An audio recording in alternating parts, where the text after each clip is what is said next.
Você reconhece essa arte? Sim, ela é uma das várias artes de excelência assinada pelo grande Hal Foster, autor do Príncipe Valente. Essa é uma edição relativamente rara, é uma das edições da Ebal, tá certo?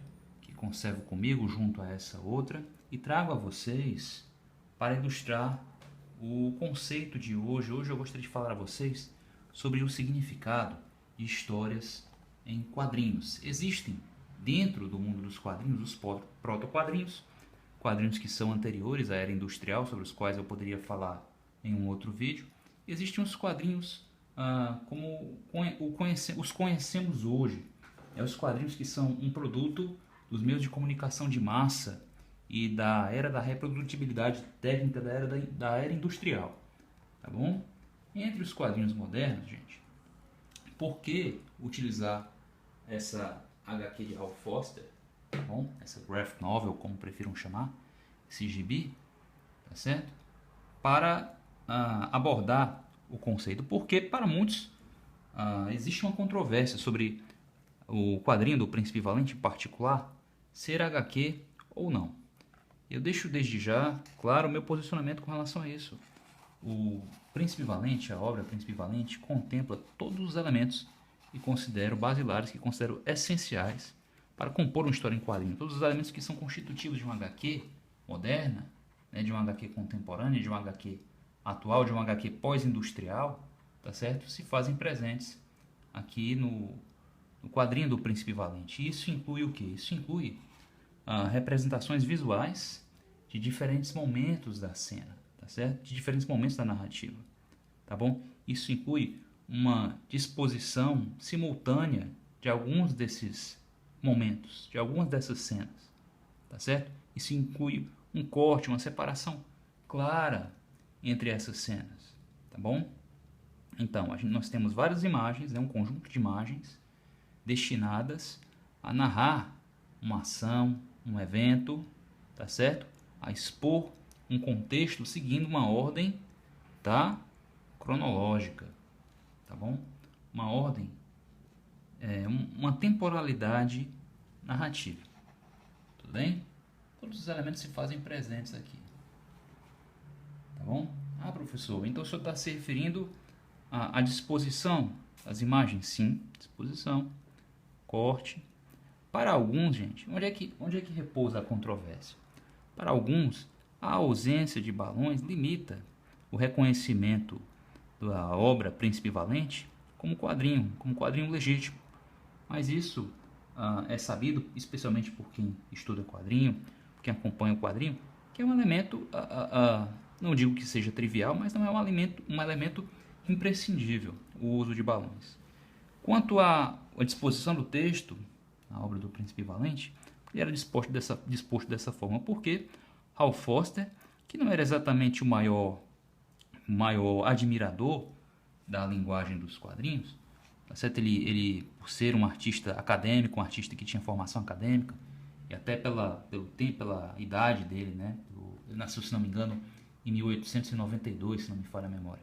Até pela idade, ele é um autor que ele carregava consigo alguns preconceitos quanto à linguagem dos quadrinhos, e tentou desvencilhar-se deles como pôde, né? Ele acreditava também que os balões eles ocupavam demasiado espaço dentro do painel e comprometiam a composição visual. Então ele não era o maior fã de balões, tudo bem? Ele primava por uma composição limpa, que no caso dele dispensava os balões, ao mesmo tempo tentava se afastar da ideia de que muitos tinham de que HQ, ilustrações acompanhadas de balões eram necessariamente infantis, ele evitava a comparação com tiras cômicas que carregavam o elemento do balão, tá bom? Mas não existiam outras histórias de aventura que também tinham balões? Sim, mas elas não tinham esse esmero, né, na arte, salvo a exceção do material do Alex Raymond, tá certo? A maioria delas não tinha esse mesmo esmero, e isso gerava um preconceito, especialmente no meio acadêmico, tá bom? Isso só veio a começar a mudar nos anos 60. Nos anos 60, vários estudiosos, né, começaram a surgir muitos estudos acadêmicos, universitários sobre quadrinhos, e isso ajudou a mudar um pouco desse panorama, dessa percepção que é compartilhada inclusive pelo grande público, né? Os quadrinhos já tiveram muitos detratores intelectuais, mas enfim, isso é papo para um outro vídeo.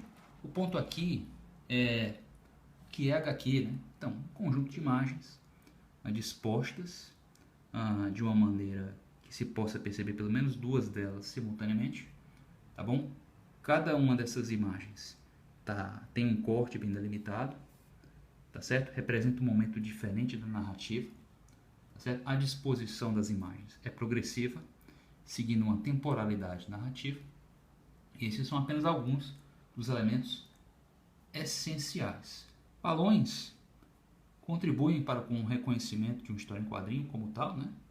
Mas não são de forma alguma imprescindíveis. E esse é o posicionamento claro deste autor, deste professor e deste canal, tá bom? Vocês devem estar se deleitando aí com a qualidade das imagens, com a excelência do traço de Hal Foster, né? Afinal, traço de um virtuoso. Vocês devem estar muito mais atentos a isso do que propriamente a minha fala, certo? E você conhece histórias em quadrinhos? Para você, o que são quadrinhos? Os balões são necessários? Comenta aí na aula de comentários, aproveita para se inscrever se você deseja ouvir falar sobre quadrinhos por uma perspectiva técnica. Eu sou autor, sou professor, sou formado em jornalismo, poderia abordar os quadrinhos jornalisticamente, mas porém tenho muito mais interesse. Já escrevi textos acadêmicos sobre quadrinhos, né? Mas tenho muito mais interesse em abordá-los como autor e como professor, tá bom? Então deixa aí na aula de comentários o que você pensa sobre o assunto, certo? Vamos tentar realizar aqui uma série de exposições conceituais, tá certo? Que objetivam levar o seu conhecimento de quadrinhos a um outro patamar.